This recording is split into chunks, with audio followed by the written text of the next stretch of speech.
గారు leadership strategies అనేది ఒక్కొక్కరికి ఒక్కొక్క రకంగా ఉంటాయండి. ఇప్పుడు జనరల్గా మోడీ గారు సెప్టెంబర్ బార్న్ బేబీ, అంటే ఆయన బర్త్డే 17 సెప్టెంబర్, నాది 18 సెప్టెంబర్. మోస్ట్ ఆఫ్ దట్ నా అబ్జర్వేషన్ ప్రకారం ఏంటంటే సెప్టెంబర్ బేబీస్ చాలా ఎక్కువగా మాట్లాడరు, చాలా స్మార్ట్గా కైండ్గా పనిచేసుకుంటూ వెళ్తూ ఉంటారు. అలా ఉంటుందంటారా? అది నా యొక్క ఉద్దేశం. అది జనరల్గా అంటే చాలామంది నేను అబ్జర్వ్ చేశాను. నేను కూడా సెప్టెంబర్ బేబీని కాబట్టి చెప్తున్నాను అన్నమాట. సో అతను ఏం చేస్తున్నాడంటే speech is silver, silence is gold. ఎక్కువగా మాట్లాడి ఎక్కువగా నాయిస్ చేసినట్టయితే ఇంకెక్కువ కాంట్రవర్సీస్ కావడానికి ఆస్కారం ఉంటుంది. సో మీరు పని చేయాలనుకున్నప్పుడు వాక్ ద టాక్.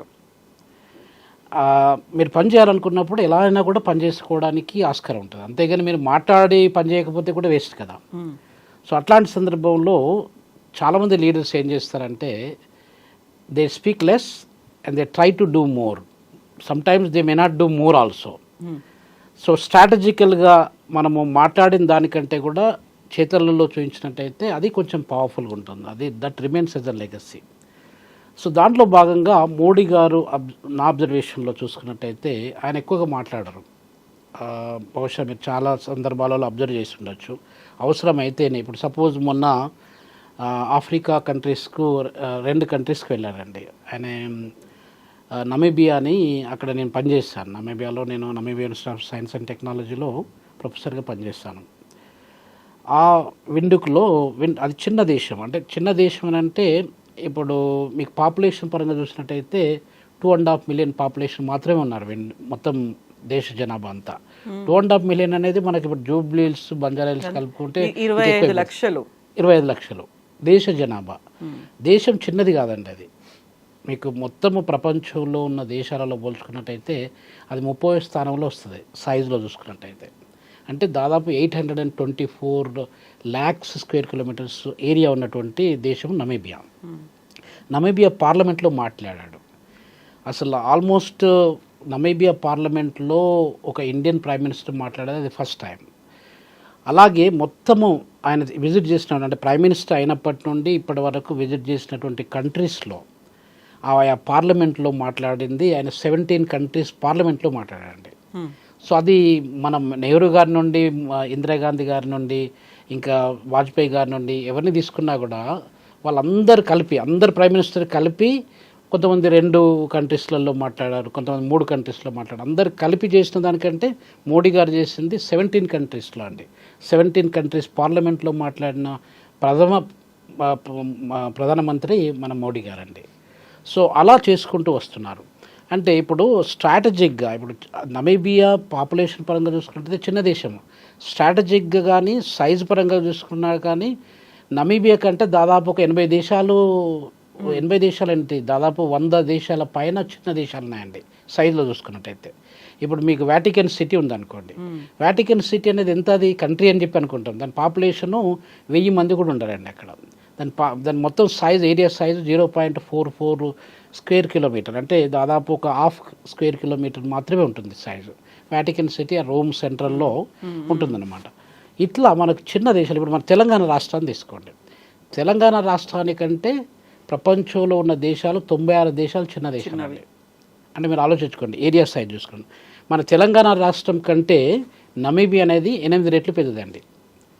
సో ఈ రకంగా చూసుకున్నట్టయితే అది సైజు పరంగా బాగానే ఉంది. అక్కడ వాళ్ళకి మినరల్స్ బాగున్నాయండి. వాళ్ళకి అక్కడ యురేనియం ఇది one of the 5th largest producer of uranium in the whole world అండి నమీబియా. ఇంకా రకరకాల మినరల్స్ ఉన్నాయి అక్కడ. డైమండ్స్ ఉండొచ్చు, తర్వాత కాస్త గోల్డ్ ఉంది, పెట్రోలియం ఉంది. సో అట్లాంటి వాటితోని మనకు స్ట్రాటజీగా మనకు మంచి సంబంధాలు కూడా ఉన్నాయండి. అది స్వాపు అని చెప్పి అంటుండేది, south west African peoples organization అని స్వాపు అని అంటే చాలామంది తెలియదు ఈ విషయము. అక్కడ షామ్ నియోమా గారని ఆయనే ఫాదర్ ఆఫ్ ద నేషన్ అండి. I met him personally well I was working in Namibia. Very హంబుల్గా, అంటే ఆయన అప్పుడు ప్రెసిడెంట్గా లేరు. ఆయన మామూలుగా వ్యక్తి ఉన్నప్పుడు మా యూనివర్సిటీలో ఏదైనా ఫంక్షన్ అరేంజ్ చేసినప్పుడు కూడా ఆయన చీఫ్ గెస్ట్గా వచ్చారు. ఆ సందర్భంలో మీట్ జరిగింది. ఈ మధ్యన చనిపోయాడు, లాస్ట్ ఇయర్ చనిపోయారు ఆయన. అక్కడ పాయింట్ ఏంటంటే అట్లాంటి దేశాలతోని మనము సత్సంబాలు ఏర్పాటు చేసుకున్నట్టయితే మనకు ఒక స్ట్రెంగ్త్ ఉంటుందండి. ఇప్పుడు పెద్దన్న పాత్ర అని చెప్పి అంటారు కదా మన దగ్గర. పెద్దన్న పాత్రలాగా అతను పెద్దన్న పాత్ర, ఇప్పుడు మనము ఏమంటాము అది అది మనకు తెలుగులో ఏం చెప్తారంటే విశ్వగురు అని చెప్పి ఒక మాట చెప్తూ ఉంటారు. విశ్వగురు కావాలంటే మీరు అందరినీ ఇంక్లూజివ్ అప్రోచ్తోని అందరినీ చేతులు కలుపుకొని పోతేనే మీరు విశ్వగురు అవుతారు. పెద్దన్న అనగానే అమెరికా పెద్దన్న అనేది వినిపిస్తుంది కదా, ఎన్నో ఏళ్ల నుంచి పెద్దన్న అంటే అమెరికానే అనుకున్నాం కదా, అట్రిబ్యూట్ అయిపోయింది. అలాగే ఇప్పుడు అమెరికా కాదా పెద్దన్న? చూడండి, ఆర్థిక పరంగా చూసినట్టయితే మేడం, పెద్దన్న పాత్ర అంటే ఇప్పుడు వాళ్ళు ఆర్థిక ప్రపంచంలో ఉన్న మొత్తం దేశాలలో చూసుకున్నట్టయితే ఆర్థికంగా అమెరికా ఇస్ నెంబర్ 1 అండి. 1871 నుండి ఇప్పటి వరకు దాదాపు 153, 154 సంవత్సరాల పాటు అమెరికా ఒకటే పెద్దన్న పాత్ర. అంటే ఆర్థికంగా పెద్దన్న పాత్ర అంటే రకరకాలుగా పొలిటికల్గానా లేకపోతే సోషల్గానా అనే రకరకాల యాంగిల్లో మనం చూసుకోవచ్చు. ఆర్థికంగా చూసినట్టయితే ఆర్థికంగా 54 సంవత్సరాల పాటు ఏ కంట్రీ కూడా అమెరికాని ఇప్పటివరకు బీట్ చేయలేదు. ఆ సైజ్ ఆఫ్ ది ఎకానమీ చూసుకున్నట్టయితే, అంటే ఇప్పుడు సపోజ్ ఒక 31 ట్రిలియన్ డాలర్ల ఎకానమీ వాళ్ళది. ప్రపంచ ఆర్థిక వ్యవస్థ అనేది మనకు 100 ట్రిలియన్లు అయినట్టయితే 100 ట్రిలియన్లలో అమెరికా ఒకటే దాదాపు 30% పైన కాంట్రిబ్యూట్ చేస్తుంది. ఆ రకంగా చూసినట్టయితే పెద్దన్న పాత్ర. పాపులేషన్ తీసుకోండి, పాపులేషన్ మొత్తం అమెరికాలో ఎంత అండి? 340 మిలియన్స్ మాత్రమే. సో మన దగ్గర ఆల్మోస్ట్ 145 కోట్లు. ఇప్పుడు స్టాటిస్టిక్స్ ఆల్వేస్ వ్యారీస్. 145 కోట్ల జనాభా మన దగ్గర ఉంటే వాళ్ళ దగ్గర కనీసము 34 కోట్ల జనాభా కూడా లేరు. సో అంటే మీరు ఆలోచించండి, పాపులేషన్లో మనం పెద్దవాళ్ళం. సో ఏ రకంగా పెద్దవాళ్ళం అనేది ఏరియా సైడ్ని తీసుకోండి. ఏరియా సైడ్ని తీసుకుంటే రష్యా పెద్దది, 17.2 మిలియన్ల స్క్వేర్ కిలోమీటర్లు. ఆల్మోస్ట్ అమెరికా కంటే 2 రష్యా పెద్దదండి. సో ఏరియా పరంగా అది పెద్దది.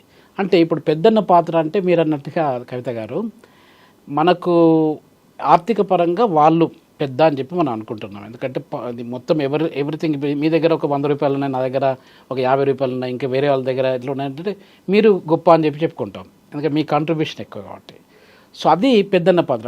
నిజంగా చూసుకున్నట్టయితే పెద్దన్న పాత్ర అనేది భారతదేశము పెద్దన్న పాత్ర అనేది చాలా సంవత్సరాల నుండి ప్లే చేసుకుంటూ వచ్చింది. ఎడ్యుకేషన్ పరంగా కానీ, కల్చర్ పరంగా కానీ, వాల్యూ సిస్టమ్స్ గురించి కానీ, వేరే ఏ యాంగిల్లో చూసినా కదా పెద్దన్న పాత్ర. అది మన వసుదైక కుటుంబం అని అనుకుంటాం కదా, ఆ రకంగా పెద్దన్న పాత్ర ప్లే చేసుకుంటూ వచ్చింది. ఇప్పుడు ఆ పెద్దన్న పాత్రను మనము కీపప్ చేసుకొని ముందుకెళ్ళాలి. మనం ఇప్పుడు 4వ పెద్ద ఆర్థిక వ్యవస్థ అండి. అంటే first America 31 trillions, second around 18.6 trillions China, Germany అనేది 4.3 ట్రిలియన్స్. అంటే జర్మనీకి మనకు పెద్ద ఒక చాలా మైన్యూట్ చేంజ్ ఉంది. మనం 4th, మనం 4.10 ఆ రేంజ్లో మనం ఉన్నామండి. అంటే 4.10 ట్రిలియన్స్ 4%లో మనం ఉన్నాం. అంటే మనం 4% గ్లోబల్ ఎకానమీకి మనం కాంట్రిబ్యూట్ చేసినప్పుడు, మనం 4వ స్థానంలో ఉన్నప్పుడు మనము కూడా ఆ యొక్క రోల్ ప్లే చేయాల్సి వస్తుంది. అంటే మనం పెద్దవాళ్ళం కాబట్టి చిన్నవాళ్ళతో కూడా షేక్ హ్యాండ్ తీసుకొని చిన్నవాళ్ళని లిఫ్ట్ చేయడానికి ప్రయత్నం చేసినప్పుడు మనం పెద్దన్నలం అయిపోతాం. లేకపోతే నన్ను ట్రంప్ డిన్నర్కి పిలిచాడు, నేను ట్రంప్ దగ్గరికి వెళ్తాను, మీ దగ్గర తర్వాత చూస్తానని చెప్పి అలా విన్నట్టయితే ఆ యొక్క యాటిట్యూడ్, అంటే లీడర్షిప్ యాటిట్యూడ్ అనేది ఇటు వ్యారీస్ అండి. సో కాబట్టి ఈయన రోల్ ఏంటంటే, ఈయన యొక్క ఆలోచన విధానం ఏంటంటే అందరినీ కలుపుకుంటూ పోవాలి, ఇంక్లూజివ్ అప్రోచ్. అలా కలుపుకుంటూ వెళ్ళినట్టయితే మనకు కాస్తో కూస్తో ఒక యూనిటీ, ఇంటిగ్రిటీ, సాలిడారిటీ వస్తున్న ఉద్దేశంతో ఆయన ఆ రోల్ ప్లే చేసుకుంటూ వచ్చారండి. అంటే నమీబియా విజిట్ ఒకటి, అది దానికి హైయెస్ట్ సివిలియన్ అవార్డు నమీబియాలో కూడా వచ్చిందండి. చాలా వరకు ఎవరికి రాలేదు ఇంతవరకు. అంటే మనకు ఇప్పుడు సౌత్ ఆఫ్రికాకు మనకు తీసుకున్నట్టయితే కవిత గారు, నెల్సన్ మండేలా గారు ఫాదర్ ఆఫ్ ద నేషన్ అండి. నెల్సన్ మండేలా గారికి మన భారతరత్న అవార్డు ఇచ్చారు. అసలు యాక్చువల్గా ఇంతవరకు ఏ ఫారిన్ లీడర్కు ఎవరికి ఇవ్వలేదు. మనము భారతరత్న అవార్డును నెల్సన్ మండేలా గారికి ఇచ్చాం. అలాంటి అవార్డు నమీబియా నుండి మనకిచ్చారు, తర్వాత గానా నుండి కూడా మనకిచ్చారు. మొన్న గానాకు కూడా వెళ్ళారు ప్రైమ్ మినిస్టర్ గారు, బహుశా ఫస్ట్ వీక్ 2nd, 3rd జూలైలో అక్కడికి వెళ్ళారు. దాని తర్వాత నమీబియాకి వచ్చారు. నమీబియా నుండి మళ్ళీ అక్కడ బ్రెజిల్లో బ్రిక్స్ మీటింగ్ ఉన్నది కాబట్టి బ్రెజిల్కి వెళ్ళి అక్కడ Trinidad and Tobago, Brazil visit చేసుకుని 5 కంట్రీస్ విజిట్ చేసుకుని వాపస్ వచ్చారు మొన్ననే, ఒక దాదాపు లాస్ట్ వీక్, ఒక 1 వీక్ బ్యాక్. సో ఇది జరిగిందండి. అంటే పెద్దన్న పాత్ర అనేది ఇట్ వ్యారీస్ అండి. ఇప్పుడు ఒక్కొక్కరి అప్రోచ్ డిఫరెంట్గా ఉంటుంది. మనం ఎకనామికల్గానే కాదు కదా, మొత్తం ఓవరాల్గా దాన్ని బ్యాలెన్స్డ్ అప్రోచ్ అంటారు. బ్యాలెన్స్గా తీసుకున్నప్పుడు ఎకనామికల్, సోషల్, పొలిటికల్, తర్వాత కల్చరు, హెరిటేజు, ఈ యాంగిల్లో చూసుకోవాల్సి వస్తుందండి. స్పోర్ట్స్, డెవలప్మెంట్ అట్లా అనమాట. సో ఇప్పుడు అమెరికాని కాదన్నారు, రష్యాతో ఫ్రెండ్షిప్ అనేది ఒకటి ఉంటుంది, వాళ్ళు ఎన్ని ఆంక్షలు పెట్టినప్పటికీ కూడా డిఫెన్స్ సిస్టమ్ అనేది లేకుంటే ఫ్యూయల్కి సంబంధించి కూడా అంతా మేము రష్యా నుంచి తీసుకుంటామని ఒకవైపు ఎదిరించినట్టుగా కనిపిస్తోంది. ఎట్ ద సేమ్ టైం మనం ఆపరేషన్ సింధూర్ టైంలో ద రెసిస్టెంట్ ఫ్రంట్ని మనం ఉగ్రవాద సంస్థగా మనం అనౌన్స్ చేశాము, ఎప్పటి నుంచో అది మన లిస్ట్లో ఉంది, టెర్రరిస్ట్ లిస్ట్లో ఉంది. వెరీ రీసెంట్గా అమెరికా కూడా దాన్ని గుర్తించి almost few hours back, 24 hours back దాన్ని కూడా అలాగే అనౌన్స్ చేసింది. సో మన దారిలోకి తెచ్చుకునే ప్రయత్నమా, దాన్ని ఎలా చూడొచ్చు? కవిత గారు, ఇప్పుడు పరిస్థితి ఏంటంటే యాక్చువల్గా ది రెసిస్టెంట్ ఫ్రంట్ అనేది ఒక టెర్రరిస్ట్ ఆర్గనైజేషన్. అది 2019లో స్టార్ట్ చేశారు. 2019 అంటే అరౌండ్ 6 years అవుతుంది. 2019 అక్టోబర్లో స్టార్ట్ చేశారు. అది ఎందుకు స్టార్ట్ చేశారనేది కూడా మీకు ఒక చిన్న వివరణ ఇస్తాను. ఇప్పుడు 370 ఆర్టికల్ మనకు, నేను చిన్నప్పుడు చదువుకున్నది ఏంటంటే 370 ఆర్టికల్ అనేది కాశ్మీర్లో మీరు భారతదేశ పౌరుడైనా కూడా కాశ్మీర్లో భూమి జాగా కొనుక్కోవడానికి మీకు ఇలాంటి హక్కు లేదు. కాశ్మీర్ అనేది ఒక 370 ఆర్టికల్ ప్రకారంగా సెపరేట్ ఎంటిటీ. అది మన రాష్ట్రం, మన అంటే దాన్ని రాష్ట్రాలలో ఒక రాష్ట్రంగా జమ్మూ కాశ్మీర్ అనేది అనుకున్నా కూడా అది ఒక సెపరేట్ అటానమస్ పవర్స్ దానికి ఇచ్చారనమాట. అంటే ఇప్పుడు సపోజ్ ఫారిన్ కంట్రీస్లో మీరు ఏ కంట్రీలో కావాలంటే ఆ కంట్రీలో భూమి జాగాలు కొనడానికి లేదు, అలాంటి స్టేటస్ దానికి ఇచ్చారనమాట. ఆ 370 ఆర్టికల్ను ఎప్పుడైతే రద్దు చేశారో, రద్దు చేసి వాటిని యూనియన్ టెరిటరీస్గా మనము డివైడ్ చేసి, లడఖ్ కానీ కాశ్మీర్ కానీ జమ్మూ కానీ డివైడ్ చేసి ఎప్పుడైతే భారతదేశ ప్రభుత్వము మన భారతదేశంలో విలీనం చేసి, ఇప్పుడు దమన్ డయ్యూ ఉందనుకోండి, పాండిచ్చేరి ఉందనుకోండి, తర్వాత లక్షద్వీపులు ఉన్నాయనుకోండి, ఇట్లా మన దగ్గర యూనియన్ టెరిటరీస్ ఉన్నాయి. ఆ యూనియన్ టెరిటరీస్ వాటి యొక్క స్టేటస్ ఎలా ఉందో జమ్మూ కాశ్మీర్ స్టేటస్ కూడా అలానే తీసుకొచ్చి పెట్టారనమాట. అలా చేసినప్పుడు ఈ పాకిస్తాన్ బేస్డ్ టెర్రరిస్ట్ ఆర్గనైజేషన్స్ దీన్ని స్టార్ట్ చేశారనమాట. ఇప్పుడు హిజ్బుల్ ముజాహిద్దీన్ ఇట్లాంటి లష్కర్ తోయిబాలు అట్లా రకరకాల టెర్రరిస్ట్ ఆర్గనైజేషన్స్ ఉన్నాయి. అలానే ది రెసిస్టెన్స్ ఫ్రంట్ అనే దాన్ని స్టార్ట్ చేశారంట 2019. ఇది ఆగస్టు ఆ రేంజ్లో జరిగిపోయింది. వాళ్ళు అక్టోబర్లో స్టార్ట్ చేశారు, 2019 అక్టోబర్లో. అప్పటి నుండి చాలా అటాక్స్ చేశారు మన వాళ్ళ మీద. అంటే రకరకాల ఏంటంటే మన పాకిస్తాన్ ఆక్యుపైడ్ కాశ్మీర్ ఉంది కదండి, పాకిస్తాన్ POK అని అంటాం మనం. ఈ Pakistan occupied Kashmir almost 5200 square kilometers ల్యాండ్ను ఆక్రమించారండి. అంటే 5000 అంటే మన హైదరాబాద్ ప్లేస్ లాంటి కనీసం 3-4 ఏరియాస్ అంత జాగను వాళ్ళు ఆక్రమించుకున్నారు. ఆక్రమించుకొని మనకు స్వతంత్రం వచ్చినప్పటి నుండి ఇప్పటివరకు కవిత గారు 1947 నుండి ఇప్పటివరకు మనకు వాళ్ళకు యుద్ధాలు కూడా జరిగినాయి పాకిస్తాన్ మనకు. సో ఈ టెర్రరిస్ట్ ఆర్గనైజేషన్స్ను వాళ్ళు పోషించుకుంటూ వచ్చారండి. పోషించి ఇండియాలో ప్రతిసారి అడుగున ప్రతిరోజు, ప్రతి నెలకు కానీ ప్రతి వీక్ కానీ ఏదో ఒక రకంగా వాళ్ళు ప్రాబ్లమ్స్ క్రియేట్ చేస్తూ వచ్చారు. కాశ్మీర్లో రక్తపాతం. సో ఇది అంటే దానికి బేస్ చేసుకొని దీన్ని స్టార్ట్ చేశారండి. స్టార్ట్ చేసినాక మొన్న పహల్గామ్లో మీకు అటాక్ అయింది, మీకు అందరు తెలుసు. 22 ఏప్రిల్లో పహల్గామ్లో ఇన్నోసెంట్ టూరిస్టులు అండి, దాదాపు ఒక 25-26 మంది టూరిస్టులను పిట్టల్ని కాల్చినట్టుగా కాల్చి చంపేశారు.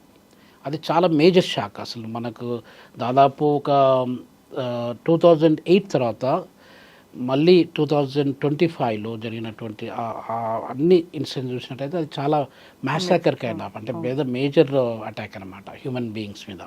ఇన్నోసెంట్ పీపుల్ అండి. వాళ్ళ టార్గెట్ ఏంటంటే మేడం, ఇప్పుడు పొలిటికల్ లీడర్స్, అక్కడ ఉన్నటువంటి సర్పంచ్లు, చిన్న చిన్న లీడర్స్ ఉంటారు కదా, ఆ ఏరియాలో ఉన్నటువంటి లీడర్స్, పహల్గామ్ కానీ దాని పక్కన ఉన్న విలేజెస్ కానీ, ఆ లీడర్స్ను టార్గెట్ చేసి చంపడము, తర్వాత ఎవరైనా బిజినెస్ పీపుల్ ఉంటే వాళ్ళను టార్గెట్ చేయడము, టూరిస్టులను చేయడం. టూరిస్టులను చేసినప్పుడు అయితే ఏమవుతుందంటే, ఇప్పుడు మనము టూరిస్ట్ అట్రాక్షన్లో వేరే దేశాలతో కంపేర్ చేసినట్టయితే మన ఏషియా ఖండంలో మనం వీఆర్ రిలేటివ్లీ బెటర్ అనమాట. అంటే థాయిలాండ్, సింగపూరు, ఇట్లాంటి వియత్నాము, వీటికి ఉన్న టూరిస్టులు అది వేరనుకోండి. అంటే మన దగ్గర ఉన్నటువంటి కల్చర్ కానీ, హెరిటేజ్ కానీ, హిస్టారికల్ సైట్స్ కానీ, తాజ్మహల్ కానీ ఇట్లాంటి ప్లేసెస్ చూడడానికి మన దగ్గరికి దాదాపు ఒక 12 to 13 million పీపుల్ వస్తూ ఉంటారండి. ఆ టూరిస్టుల మీద అంటే దాంతో ఒక అడిషనల్ రెవెన్యూ మనకు జనరేట్ అవుతూ ఉంటుంది. ఆ టూరిస్టుల మీద మనకు ఒక థ్రెట్ క్రియేట్ చేసి, ఫారిన్ టూరిస్టులు అంటే అమ్మో ఇండియానా పోకూడదు అని చెప్పి ఒక భయాన్ని క్రియేట్ చేసినప్పుడు మనల్ని ఆర్థికంగా దెబ్బతీయడానికి ఆస్కారం ఉంటుందండి. సో దాన్ని స్ట్రాటజిక్గా వాళ్ళు ఆ రోజు అటాక్ చేయడం జరిగింది. అసలు ఆ పహల్గామ్ అనే ప్లేస్ని ఏమంటారంటే స్విట్జర్లాండ్ ఆఫ్ ఇండియా అంటారండి. Switzerland. I was there in స్విట్జర్లాండ్లో. నేను మోనార్క్ బిజినెస్ స్కూల్లో విజిటింగ్ ప్రొఫెసర్, దాదాపు 13 years నుండి విజిటింగ్ ప్రొఫెసర్గా పనిచేస్తున్నాను. స్విట్జర్లాండ్లో I was there quite few times. అయితే స్విట్జర్లాండ్ ఆఫ్ ఇండియా, మనం స్విట్జర్లాండ్ ఎక్కడికి పోనక్కర్లేదు, స్విట్జర్లాండ్ మన దగ్గరే ఉంది. సో కాబట్టి దాదాపు యావరేజ్గా కవిత గారు 3000 కార్లు ప్రతి రోజుకు పహల్గామ్కి వస్తాయండి, ఈ అటాక్ జరిగే కంటే ముందు. ఇప్పుడు చాలా తగ్గిపోయాయి అసలు. అక్కడున్న బిజినెస్లు, అక్కడున్న చోటమోట అవి గల్లీలో అవి అమ్ముకునే వాళ్ళు కూడా ఈ రోజులలో అమ్ముకునే పరిస్థితిలో ఉన్నారండి. సో వాళ్ళందరూ ఎలా బతుకుతారు? అక్కడున్న ప్రజలు చాలా పేద ప్రజలు, వాళ్ళకి వేరే సోర్స్ ఆఫ్ ఇన్కమ్ అంటూ లేదండి. ఈ టూరిజం ద్వారానే వచ్చేటువంటి ఇన్కమ్ను ఈ మన ది రెసిస్టెంట్ ఫోరము అనే Pakistan based or Pakistan government supported terrorist organisation అనేది దెబ్బతీయడానికి ప్రయత్నం చేసిందండి. దాంట్లో భాగంగానే మనకు ఆపరేషన్ సింధూర్ అని మన గవర్నమెంట్ ఆఫ్ ఇండియా స్టార్ట్ చేయడం జరిగింది, వాళ్ళ మీద అటాక్ చేయడం జరిగింది. తర్వాత అటాక్లో we lost and we also won, major portion we won. అలాంటి సందర్భంలో అమెరికా వాళ్ళు మళ్ళీ ఇంటర్ఫియర్ అయిపోయి మనల్ని లేదు ఆపేయండి మీరు వారు, అది పెద్ద మొత్తంలో అసలు తాడో పేడో తెలుసుకునే పరిస్థితి ఉంటున్నదండి. సో అటువంటిప్పుడు మనల్ని అసలు ఎక్కడ ఆపేయడం జరిగింది. అప్పుడు అలానే కంటిన్యూ అయినట్టయితే మనకు ఏదైనా ఒక క్లియర్ పిక్చర్ అనేది వస్తుండేదండి. ఇప్పుడు పాకిస్తాన్ ఆక్యుపైడ్ కాశ్మీర్ ఉన్నది మన ల్యాండ్ అసలు యాక్చువల్గా. ఇప్పుడు పాకిస్తాన్ యొక్క ఆర్థిక వ్యవస్థను తీసుకున్నట్టయితే కవిత గారు, మనం తమిళనాడు అనేది ఒక రాష్ట్రం అండి. తమిళనాడులో ఎంతైతే ఆదాయం వస్తుందో తమిళనాడు నుండి భారతదేశానికి, దానికంటే తక్కువ ఆదాయము పాకిస్తాన్ నుండి వస్తుందండి. అరౌండ్ 250-260 బిలియన్స్ మాత్రమే వస్తుంది. మీరు బాంబే తీసుకున్నట్టయితే దాదాపు మహారాష్ట్ర ఏరియాలో $400 బిలియన్ల పైన ఆదాయము ఒక్క రాష్ట్రం నుండి వస్తుంది. అంటే మీరు ఆర్థిక పరంగా పాకిస్తాన్ చూసుకున్నట్టయితే పెద్ద ఆర్థిక వ్యవస్థ కాదు అది. 250-260 బిలియన్లు అంటే చాలా చిన్న ఆర్థిక వ్యవస్థ. ఈవెన్ మా సౌత్ ఆఫ్రికా నుండి కూడా కంపేర్ చేసినట్టయితే దాదాపు ఒక 40%-45% చిన్న ఆర్థిక వ్యవస్థ అండి అది. సో అట్లాంటి ఆర్థిక వ్యవస్థ వాళ్ళు మనల్ని, భారతదేశాన్ని దెబ్బతీయాలి అనే ఉద్దేశంతో రకరకాలుగా, అంటే పొలిటికల్గా కానీ ఇలాంటి టెర్రరిస్టుల ద్వారా కానీ వాళ్ళు సూటిగా మనతో కొట్లాడలేరండి. వాళ్ళ దగ్గర న్యూక్లియర్ పవర్స్ ఉన్నాయి, మన దగ్గర న్యూక్లియర్ పవర్స్ ఉన్నాయి. We are among the top 7-8 countries ప్రపంచం మొత్తం మీద ఉన్నట్టయితే రష్యా, అమెరికా, ఫ్రాన్సు, తర్వాత ఇండియా, చైనా, ఇట్లా చూసుకున్నట్టయితే వాళ్ళకు కూడా ఉన్నాయి. Doesn't mean that they are greater than us. మన ఈ భూభాగాన్ని చూసుకున్నట్టయితే కూడా ఇప్పుడు నమీబియా అని చెప్పాను కదా, ఆల్మోస్ట్ నమీబియా సైజ్ అంత దేశం అది. సో కాబట్టి వాళ్ళు ఒక రకంగా బ్లేమ్ అండ్ షేమ్, అంటే హౌ టు బ్లేమ్. ఇప్పుడు మీరు పెద్దవాళ్ళు ఉన్నారండి, పెద్దవాళ్ళ మీద బురద తల్లేసినట్టు వాళ్ళ మీద ఒక మచ్చ పడ్డట్టే లెక్క కదా. సో అలాంటి పరిస్థితులలో అలాంటి స్ట్రాటజిక్గా వీళ్ళను ఈ టెర్రరిస్ట్ ఆర్గనైజేషన్లను డెవలప్ చేసుకుంటూ వచ్చారండి. మొన్ననే అసలు just 1-2 days back American vice president గారు కూడా డిక్లేర్ చేశారు. అంటే India considered the resistant front అనే దాన్ని టెర్రరిస్ట్ ఆర్గనైజేషన్గా మనం ముందు నుండి గుర్తించాం. దాదాపు 5-6 years వాళ్ళు స్టార్ట్ చేసినప్పటి నుండి గుర్తించాము. ఎందుకంటే మనము విక్టిమ్స్ అండి, వేరే ప్రపంచంలో అమెరికా విక్టిమ్ కాదు, ఏదో థాయిలాండ్ విక్టిమ్ కాదు, ఇంకేదో ఇరాన్ ఇరాక్ విక్టిమ్ కాదు, మనము డైరెక్ట్ విక్టిమ్. మన కొరకే ఏర్పాటు చేసినటువంటి ఆర్గనైజేషన్. సో మనం ఇన్నోసెంట్ సోల్జర్స్ చాలామంది చనిపోయారండి, కల్నల్ కూడా ఒక అతను చనిపోయాడు పాపం. సో ఇలా అంటే రకరకాల యాంగిల్స్లో బిజినెస్ పీపుల్ మీద, పొలిటీషియన్స్ మీద, మన సోల్జర్స్ మీద, మన ఆర్మడ్ ఫోర్సెస్ మీద అలా అటాక్ చేస్తూ ఒక థ్రెట్ని క్రియేట్ చేసుకుంటూ వచ్చారండి. అప్పుడు గవర్నమెంట్ స్ట్రాటజీ ఏంటంటే వీళ్ళకి ఏదైనా ఒక గుణపాఠం చెప్పాలి, ఒక బుద్ధి చెప్పాలి అనే ఉద్దేశంతో ఆపరేషన్ సింధూర్ స్టార్ట్ చేయడం జరిగింది. దానిలో చాలా వరకు మనం విన్నాం. అసలు ఒక క్లియర్ పిక్చర్ వస్తుండేదండి. మనం ఇంకా కొద్ది రోజుల పాటు మనము అది వార్ కంటిన్యూ చేసినట్టయితే we would have had a better picture. Pakistan would have come down to our knees అనమాట, కాళ్ళ కిందికి వచ్చేటువంటి పరిస్థితుల్లో ఉంటుండేది. కానీ ఇంకా పాలిటిక్స్ ఇప్పుడు మీరు చెప్పారు కదా, పెద్దన్న పాత్ర అంటే ఆర్థికంగా వాళ్ళు పవర్ఫుల్ కాబట్టి వాళ్ళ మాటను మనం వినాల్సి వచ్చిందనమాట. అది జరిగిందండి. సో ఇప్పుడు పేద దేశాల వైపు చూడడం కావచ్చు, చిన్న దేశాల వైపు చూడడం కావచ్చు, మనకెలా హెల్ప్ అవుతుంది అనుకుంటున్నారు? చూడండి, ప్రపంచం అనేది భారతదేశము, అమెరికా, పాకిస్తానే కాదండి, దాదాపు 230 దేశాల వరకు ఉన్నాయండి. సైజ్ పరంగా చూసుకున్నట్టయితే మన ఆంధ్రప్రదేశ్ ఇప్పుడు డివైడ్ ఆంధ్ర, మనకు ఆంధ్ర తెలంగాణ కాకముందుకు మనము మన దేశంలోనే 5 పెద్ద రాష్ట్రాలలో మనం పెద్దవాళ్ళమండి. ఇప్పుడు మన ఆంధ్రప్రదేశ్ రాష్ట్రాన్ని తీసుకున్నాం, ఆంధ్రప్రదేశ్కును మనకు దాదాపు మనం 112 1,12,000 స్క్వేర్ కిలోమీటర్స్ ల్యాండ్ మన తెలంగాణ రాష్ట్రంలో ఉన్నట్టయితే మేడం, దాంట్లో అంటే ఆంధ్రప్రదేశ్లో 1,62,000 స్క్వేర్ కిలోమీటర్స్ ల్యాండ్ వాళ్ళు ఉన్నారండి. అంటే మనకంటే 50,000 స్క్వేర్ కిలోమీటర్స్ ల్యాండ్ వాళ్ళకి ఎక్కువ ఉందండి ఆంధ్రప్రదేశ్కి. ఆంధ్రప్రదేశ్తో కంపేర్ చేసినట్టయితే కవిత గారు, దాదాపు 120 దేశాలు మొత్తం ప్రపంచంలో చిన్న దేశాలు ఆంధ్రప్రదేశ్ కంటే తక్కువగా. మన తెలంగాణతో పోల్చుకున్నట్టయితే 96 దేశాలు చిన్న దేశాలండి. కొరియా ఉందనుకోండి, సౌత్ కొరియా అనేది డెవలప్డ్ కంట్రీ అని అనుకుంటాం మనం. మన ఏషియాలోనే జపాను, సౌత్ కొరియా, సింగపూర్ ఇవి డెవలప్డ్ కంట్రీ. మన దాంట్లో ఎంత చిన్న దేశం అండి అది, మన తెలంగాణలో పోల్చుకున్నట్టయితే చాలా చిన్నది. 80,000 స్క్వేర్ కిలోమీటర్లు మాత్రమే ఉంది, మన దగ్గర 112 ఉన్నట్టయితే. ఇజ్రాయెల్ తీసుకోండి, ఇజ్రాయెల్ కూడా మనకంటే తిన్నదే అది. సో ఇట్లా మనకు మొత్తం దేశాలను చూసుకుంటే పోర్చుగల్ కావచ్చు, ఇట్లా రకరకాల దేశాలను తీసుకున్నట్టయితే లగ్జంబర్గ్ ఇవన్నీ కూడా చిన్న చిన్న కంట్రీస్ అండి. మనం చాలా పెద్ద రాష్ట్రము, ఒక రాష్ట్రము భారతదేశంలో తెలంగాణ రాష్ట్రము దానికంటే కూడా చాలా చిన్న దేశాలు, అంటే 96 దేశాలు ఉన్నాయని చెప్పాను కదా, అలా ఉన్నాయండి. ఇప్పుడు ఇలాంటి వాటితో మనం ప్రపంచం అనుకున్నప్పుడు మేడం, ఈ 230 దేశాలు కలిపితేనే ప్రపంచం. రష్యా అనేది 17.2 మిలియన్ స్క్వేర్ కిలోమీటర్ అని చెప్పాను కదండి. అంటే ప్రపంచంలో ఎంత పెద్ద దేశం, ఇప్పుడు మొత్తం ప్రపంచము మనకు 5 మిలియన్లు స్క్వేర్ కిలోమీటర్ 500 మిలియన్ల స్క్వేర్ కిలోమీటర్స్ ల్యాండ్ అండి.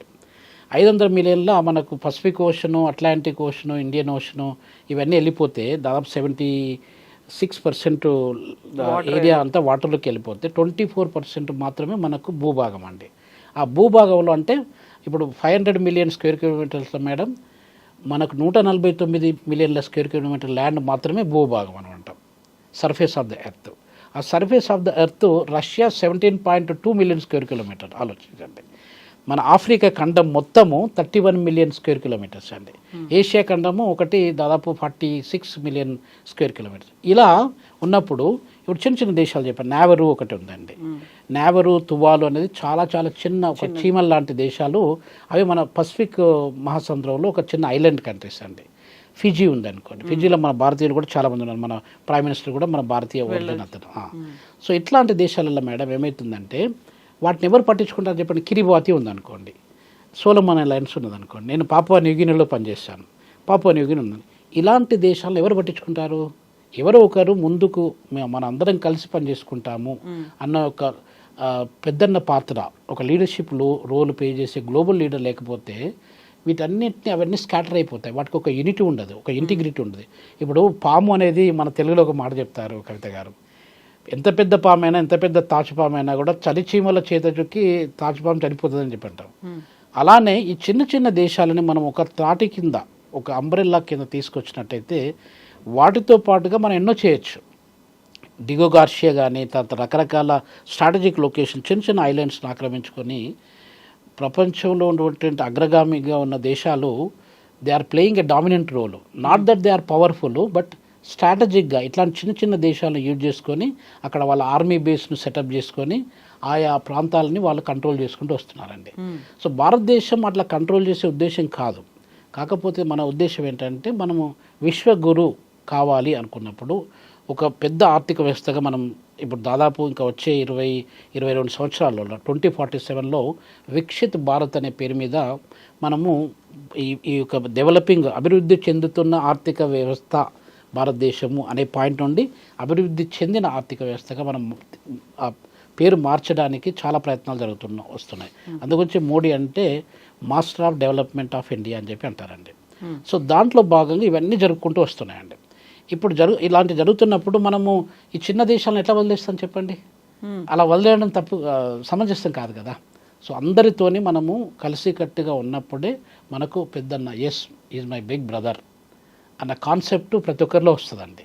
వాళ్ళు ఏదో ఒక రకంగా మనకి ఇప్పుడు నమీబియా పాపులేషన్ పరంగా చిన్న దేశం అని చెప్పాను కదా, రిసోర్స్ పరంగా చాలా రిచ్ దేశం అది. డిఆర్సీ కాంగో ఉందండి. DRC Congo democratic republic Congo అనేది రిసోర్స్ రిచ్ కంట్రీ అది. అసలు మొత్తం ఆఫ్రికా ఖండంలో అతిపేద దేశాలలో డిఆర్సీ కాంగో అంటారండి. ఆ రిసోర్స్ని తీసుకున్నట్టయితే మేడం అక్కడ 25-26 trillion dollars worth of resources ఉన్నాయండి. డైమండ్స్ కావచ్చు, గోల్డ్ కావచ్చు, ఇంకా రకరకాల రేర్ ఎర్త్ ఎలిమెంట్స్. డిఆర్సీ కాంగోని ఇప్పుడు చాలా కటిక దరిద్రమైన దేశంగా మనం పరిగణిస్తాం. అది ఆఫ్రికా ఖండం లోపల మొత్తం మీద almost second third largest country అనమాట. ఏరియా సైజులో చూసుకున్నట్టయితే మన భారతదేశం కంటే దాదాపు 1 మిలియన్ స్క్వేర్ కిలోమీటర్ మాత్రమే, అరౌండ్ 2.2 అది ఉంటే మనం 3.2 మిలియన్ స్క్వేర్ కిలోమీటర్ మనం ఉన్నాం. అంటే ప్రపంచంలోనే డిఆర్సీ కాంగో టాప్ 10 కంట్రీస్లో ఒకటి ఉంటుందండి. అక్కడ మనం ఏం చూస్తున్నాము, పావర్టీ, డెస్టిట్యూషను, తర్వాత ఫామైన్స్, కటిక దరిద్రం అనేది చూస్తున్నాం. దాని వెనుక రిసోర్సెస్ చూడట్లేదండి. సో కాబట్టి డిఆర్సీ కాంగోతో మనము చేయగలపాల్సిన అవసరం ఉంది. ఇప్పుడు వాళ్ళతో మన పెట్రోల్ అవసరం అండి. పెట్రోల్ మనం ఇంపోర్ట్ చేసుకోవాలంటే ఇక్కడ అంగోలా నుండో లేకపోతే ఇంకెక్కడో చేసుకునే కంటే we also should import. And మనకు ఆ ట్రేడ్ రిలేషన్, బయలాటరల్ రిలేషను, సత్సంబాలు మనకు ఉన్నట్టయితే వాళ్ళు కూడా ముందుకు వస్తారండి.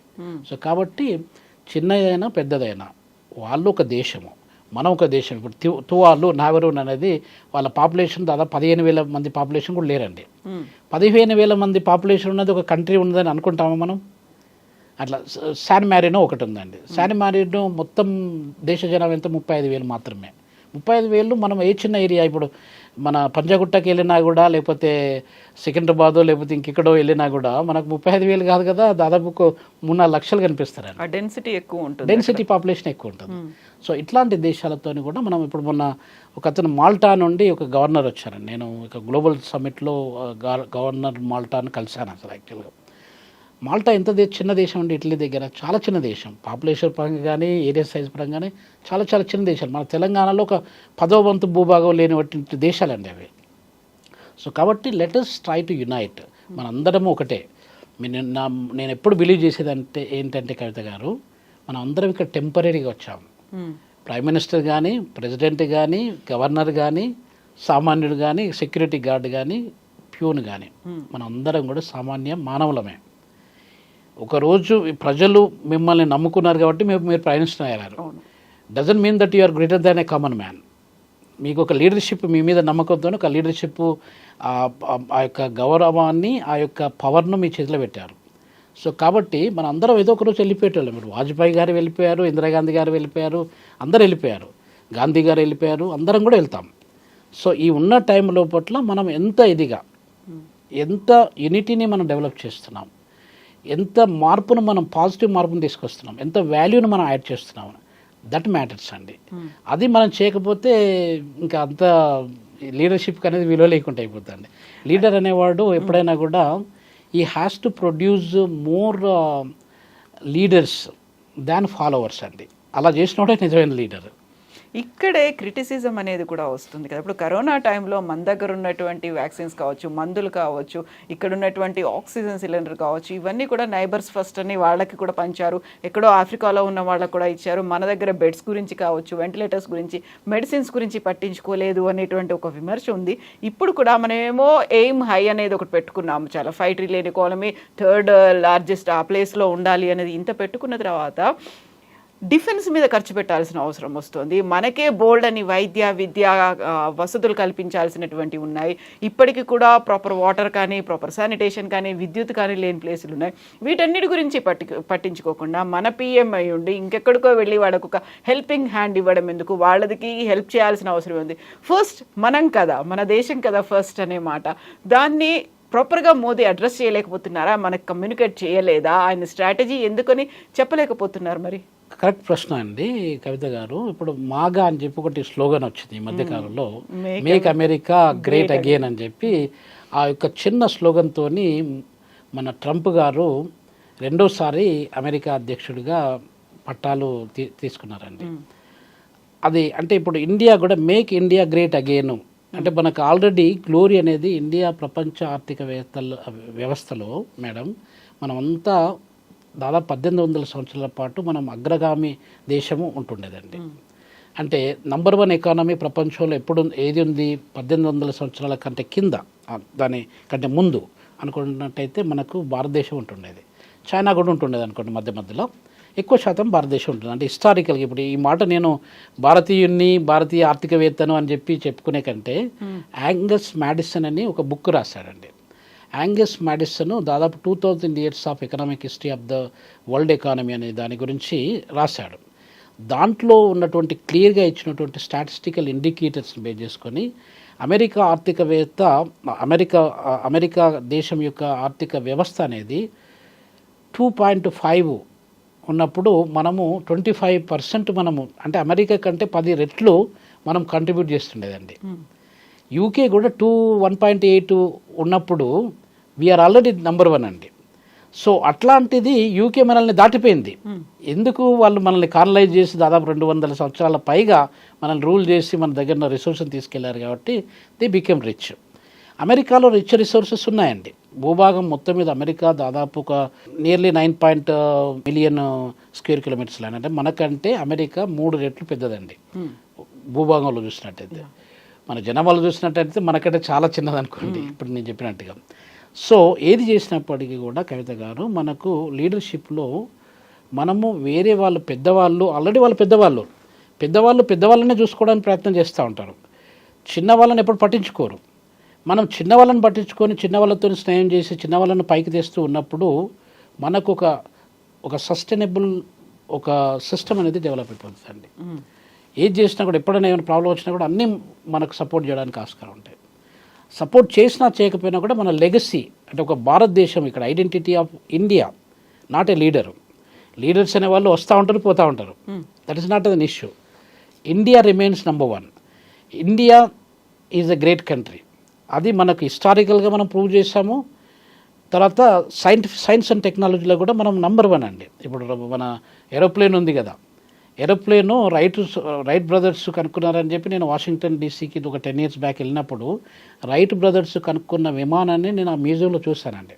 వాషింగ్టన్లో ఒక మ్యూజియం ఉంటుంది, ఆ మ్యూజియంలో కనిపిస్తుంది. అట్లాంటి అది ఎన్ని సంవత్సరాల కింద జరిగింది? జస్ట్ 100 సంవత్సరాలు, 1922 ఆ రేంజ్లో జరిగింది. 1922కి ఇప్పటికి 2025కి ఎంత ఎవల్యూషనరీ చేంజెస్ వచ్చాయి చూడండి మీరు విమానం యొక్క ఎయిర్ ఇండస్ట్రీలో. అటువంటిది మనకు అట్లాంటి డెవలప్మెంట్స్ శివకర్ బాబూజీ అని రైట్ బ్రదర్స్ కంటే ముందు శివకర్ బాబూజీ అనే ఆయన మనకు ఏరోప్లేన్ కనుక్కున్నారండి. ఎంతమంది తెలుసండి ప్రపంచంలో శివకర్ బాబూజీ గురించి? అది ఎందుకని బయటికి రాలేదు మరి? ఇది జరుగుతుంది. ఇప్పుడు భారతదేశంలో చాలామంది ఫేమస్ ఎకనామిస్టులు ఉన్నారండి, ఫేమస్ సైంటిస్టులు ఉన్నారు, ఫేమస్ మెడికల్ ప్రాక్టీషనర్స్ ఉన్నారు.